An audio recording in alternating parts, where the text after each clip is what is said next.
Hi friends, అందరూ ఎలా ఉన్నారు? బాగున్నారా? నేను కూడా చాలా బాగున్నాను. Welcome back to my channel home is and passion. నేను మీ సుధా.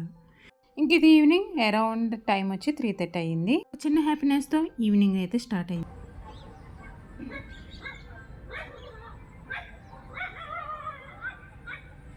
బయట ఉన్న ఫ్రెష్ ఎయిర్ను ఫీల్ చేస్తూ మైండ్లో ఎటువంటివి ఏమీ లేకుండా ఆ మూమెంట్స్ని అయితే ఎంజాయ్ చేస్తున్నాను. సో ఇలాంటి పీస్ఫుల్ ఈవినింగ్స్ మీరు అందరూ కూడా ఇలానే ఎక్స్పీరియన్స్ చేస్తారని విష్ చేస్తున్నాను. ఇది నిజంగా బెస్ట్ థింగ్ అనమాట.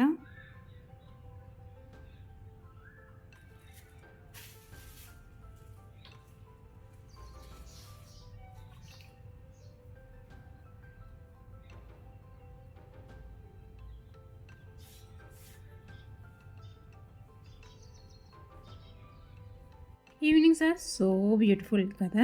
ఆ కూల్ ఈవినింగ్స్లో వచ్చి రిఫ్రెషింగ్ ఎయిర్ అయితే మన డేని స్లోగా రీప్లేస్ చేస్తూ ఒక స్మూత్ అండ్ జెంటిల్ బ్రీజ్ని అయితే మనకి ఇచ్చేస్తూ ఉంటుంది. It also a time to relaxation and enjoyment. ఇంక ఈవినింగ్ అట్మాస్ఫియర్కి అట్లాగే మన తెలుగు కల్చర్కి ఒక కనెక్షన్ అయినా ఉంటుంది. సో అందుకే రెండు కూడా బ్లెండ్ అయిపోతూ ఉంటాయి. ఇంకా మనకి ఈవినింగ్ రిచువల్స్ అనేవి కొన్ని ఉంటూ ఉంటాయి కదా. అవైతే ఇప్పుడైతే నేను స్టార్ట్ చేశాను అనమాట. ఇంక ఈ వ్లాగ్లో ఇవన్నీ చూసేయండి. ఇంక ఈ రోజైతే ఒక కొత్త రెసిపీ అయితే ఇంట్లో చేస్తున్నాను. చాలా కాన్ఫిడెన్స్తో ఈ రెసిపీ అయితే ట్రై చేస్తూ ఉన్నాను. అలాగే మనం లోగా ఉన్నప్పుడు ఇన్స్పిరేషన్ కోసం ఇలాంటి న్యూ రెసిపీస్ అన్నీ కూడా లర్న్ చేస్తే మనలో కాన్ఫిడెన్స్ అనేది బిల్డప్ అవుతూ ఉంటుంది. సో అలా ఆ కాన్ఫిడెన్స్ మనలో తెచ్చుకోవడానికి ఈ థింగ్స్ మనకి చాలా అవసరం కదా.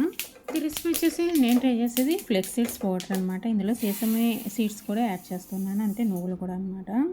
ఈ ఫ్లెక్స్ సీడ్స్ గురించి ఇంకా సెసమే సీడ్స్ గురించి చెప్పాల్సింది ఏముందండి, పవర్ఫుల్ సూపర్ ఫుడ్స్ అనమాట.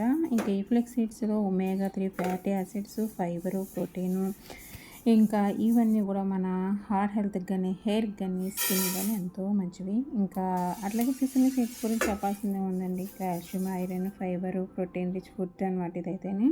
ఇంకా గుండెకి ఇంకా అట్లాగే మన బోన్స్కి చాలా అంటే చాలా మంచిది. ఇవన్నీ కూడా నేను డ్రై రోస్ట్ చేసేస్తున్నాను. ఫస్ట్ ఆఫ్ ఆల్ దాన్ని ఫ్లెక్స్ సీడ్స్ అయితే ఒక కప్పు తీసుకుంటే అందులో సగం కప్పు అయితే సెసమి సీడ్స్ తీసుకున్నాను. అందులో సగం కప్పు వచ్చేసి ధనియాలు తీసుకున్నాను. అట్లాగే ఎండుమిర్చి అయితే మన కారాన్ని తగ్గట్టుగా తీసుకున్నాను. ఒక గుప్పుడు అయితే కరివేపాకు తీసుకున్నాను. అట్లాగే ఇక్కడ శనగపప్పు, సాయమినపప్పు, జీలకర్ర, ఇంకా కొన్ని మెంతులు, ఇవన్నీ కూడా ఒక స్పూన్ లెక్క కింద తీసుకున్నాను అనమాట. అవి కూడా డ్రై రోస్ట్ చేసేస్తున్నాను. ఇంకా చింతపండు అనమాట, అది కూడా తీసుకుని ఇలా రోస్ట్ అయితే చేసేసి అన్నీ కూడా కాసేంతసేపు గాలిలో ఆరబెట్టడానికి పక్కన పెట్టేసాను.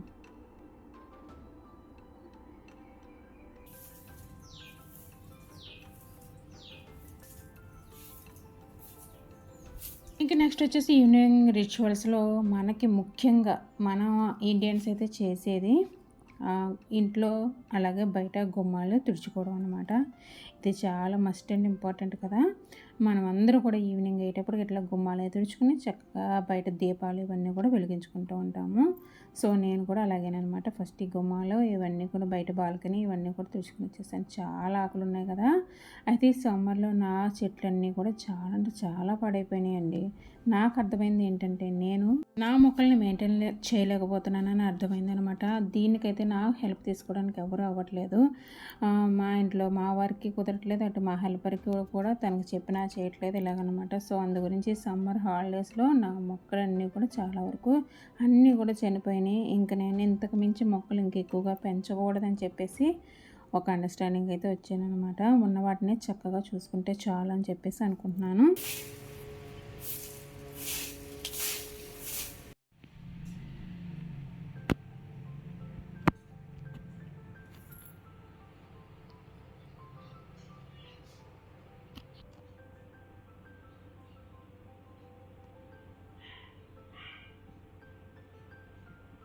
సో ఫైనల్లీ మంచిగా ఇవన్నీ కూడా గాలిలో ఆరబెట్టాను కాబట్టి అన్నీ కూడా ఆరిన తర్వాత నేను మిక్సీ అయితే చేసేసుకున్నాను.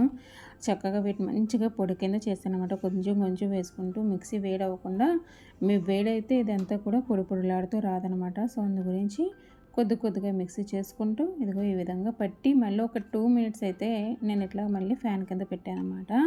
వాటిలో ఉన్న వేడి మళ్ళీ బయటికి పోతుంది. లేదంటే కంటైనర్లో వేసామనుకోండి ఆ వేడికి తొందరగా లోపల కాస్తంత తేమ అనేది ఉంటుంది, పొడి అనేది పాడైపోతుంది. ఇట్లా నేనైతే ఇలాగా మంచి జార్లో దాన్ని అయితే ప్రిజర్వ్ అయితే చేసేసుకున్నాను. ఇంకా బయట నేను బాల్కనీ అంతా చేసుకుని మేడపైన బట్టలకైతే వెళ్ళొచ్చాను అన్నమాట తీసుకురావడానికి. సో తీసుకొచ్చేటప్పుడు జాజి పూలు ఉంటే జాజి పూలన్నీ కూడా మంచిగా తీసుకుని వచ్చాను కోసుకుని. ఇంకా మన లేడీస్కి అలాగే ఫ్లవర్స్కి ఉన్న లింక్ అయితే ఆ బాండ్ అనేది కానీ ఇంకా చెప్పలేము కదా. సో దానికి ఉన్న కనెక్షన్ అయితే వేరే. ఇంక ఇక్కడ చూసారు కదా మంచిగా ఇలాగనమాట, ఇలా మాల కట్టేశాను, సూదితోటి మాల కట్టేశాను నేనైతే, ఇంక చేతితో పెట్టలేదు. ఎన్ని పూలు వచ్చిందన్నమాట. ఇంక ఇది వచ్చేసి మా పాప కోసం అయితే పక్కన పెట్టేస్తూ ఉన్నాను. దానికైతే పూలు అంటే చాలా ఇష్టము. ఆడవాళ్ళకి సెల్ఫ్ లవ్లో ఒక పాట అయితే ఈ పూలేనమాట. నిజంగా వాటి నుంచి వచ్చే స్మెల్ అయినా వాటి నుంచి వచ్చే ఫ్రాగ్రెన్స్ అయినా అద్భుతం అన్నమాట.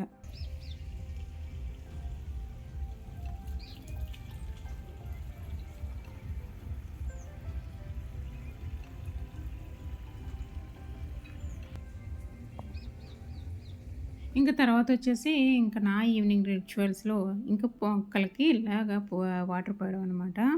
ఇంకా ఈవినింగ్ మస్ట్ అండ్ షుడ్గా ప్రతిరోజునమాట. ఎందుకంటే ఎండ ఎక్కువగా ఉంటుంది కదా, అసలు వర్షాలు అనేవి సరిగ్గా లేవు, మొక్కలకు కూడా సరిపోదు ఆ వర్షం వచ్చేసి. సో అందు గురించి ఇట్లా ఈవినింగ్ అయితే ఈ పని చేస్తూ ఉంటాను నేను. ఇలా ఎన్నెన్నో బోల్డెన్ పనులు అయితే ఈవినింగ్ మనకుంటూ ఉంటాయి కదా. సో ఇది వాటిలో మళ్ళీ కలుస్తాను.